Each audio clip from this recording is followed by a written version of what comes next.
Hi everyone, welcome. I'm sitting here right now with Kokoro. We're going to discuss a little bit about our experiences during the earthquake and what we can do living in Nagoya to aid with the disaster. So, Kokoro, can you please tell me your experience during the earthquake? What happened? Well, I was on the radio show. I was doing my live show. So I was so, surprised, and then... So you were sitting and the earthquake hit, and then... Well, I collect the information. I collect the information to my listeners. I have to, read it, so... Really? Yeah. How long did you go for when you were doing that? I mean, it was the whole time, I guess. Oh, a whole time, about like 4 hours. 4 hours? 4 hours. Of straight information that you were giving. Yeah.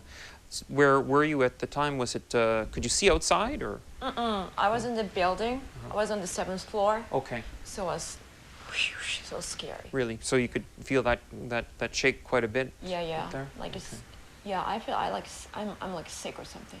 Really? Yeah. Okay. It felt like that. I mean, I was at my house on the 2nd floor in front of the computer, and it was kind of a wide sway. Yeah, exactly. And I've never felt any kind of a shake like that before. Usually when there's a shake, it's just like a small kind of a shiver almost. But this was a really wide sway.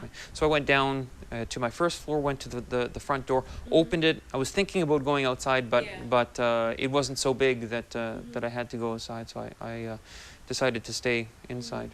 It's really strange how in the Kanto and Tohoku area, it was extreme how the damage was, and was really more real, whereas in Nagoya and Osaka there was just a little shake, but kind of we're separated in a way.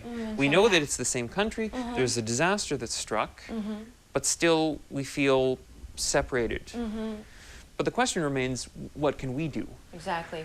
What can we do? Yeah. What can you do? What can I do? Well, I mean, we could go and do volunteer work. Yeah, I thought so, but that's one possibility. Yeah, possibility, but it's I don't think it's good. I don't think it's gonna work. Yeah. Well, I mean, I've seen some information, I think from the Nagoya International Center, where they're actually asking people not to go and volunteer. Of course, if you're just going and volunteering, then you're not a professional. You're not. You don't know exactly what is the best thing to do in that situation. Yeah. So in the end, you become a liability. And people have to take care of you, as well as taking care of other people. Yeah. Right? So I know people want to go and help.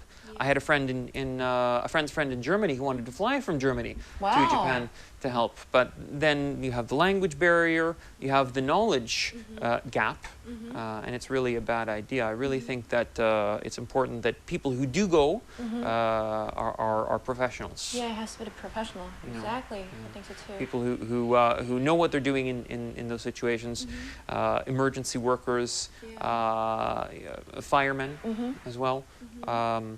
I heard some news from Inabeshi. There was some firemen that went up, I think, to Iwate Prefecture to help out with the situation. That sort of activity is really very important right now. Yeah. That's because they are professionals, so at work. But how about us?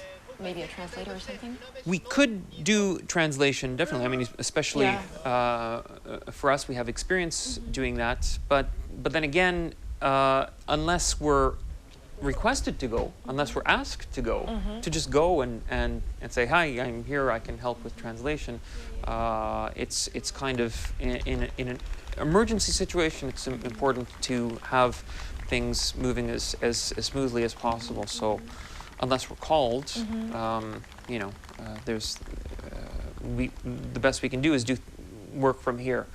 I know that I'm doing some translation work, helping out friends in that way. While I'm here. What else can we do? Yeah, exactly. The question again. What can we do? What can we do? I guess the easiest thing to do is donate. Exactly. Is to everybody can do that, right? Yep. Yeah. And I think there's a lot of locations. The Red Cross is one place where you can donate, and there's many other locations that you can do that. I heard there was a a TV station in Taiwan. They had, I think it was a 24-hour program where they collected $21 million. $21 million. Yeah, for the relief effort in Japan. So even here, that's something that we can do. Yeah, and also the university student from Yokkaichi. Yeah. They're doing, Yeah. How much? 1.7 million yen. 1.7 million yen. Yeah. That's a lot of money for university students. I don't know if donations is so much a part of the culture in Japan, but I think in this time it's the easiest way to help. If we can't go physically, at least that's one way. Same thing with clothing or blankets. Batteries and Yeah. These are material things that we can give, but sometimes they don't ask for them or they don't want them. Right? In that time, maybe money is the easiest thing to donate. So. Yeah, the money and also the information is very important, I think. Yeah, information, of course. To get the really accurate information.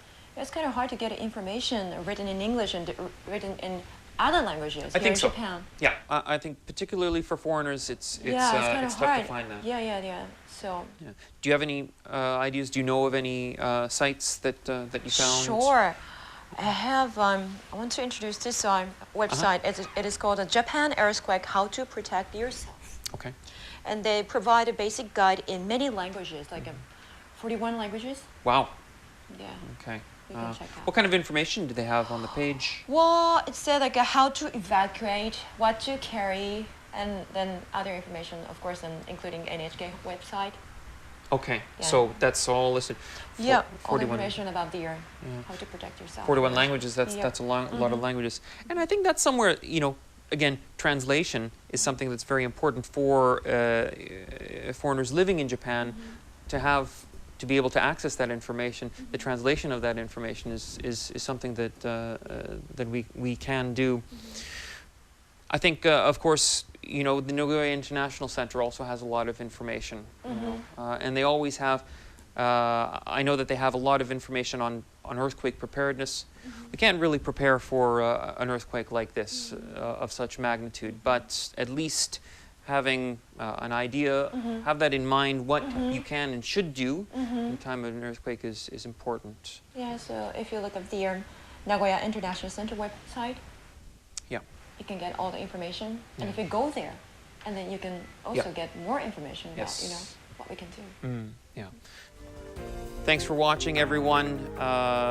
We have a lot more information coming in. Next month, we'll have more of that for you. Thank you, Kokoro, for your time. Thank you. And thank you very much, everyone. See you next time.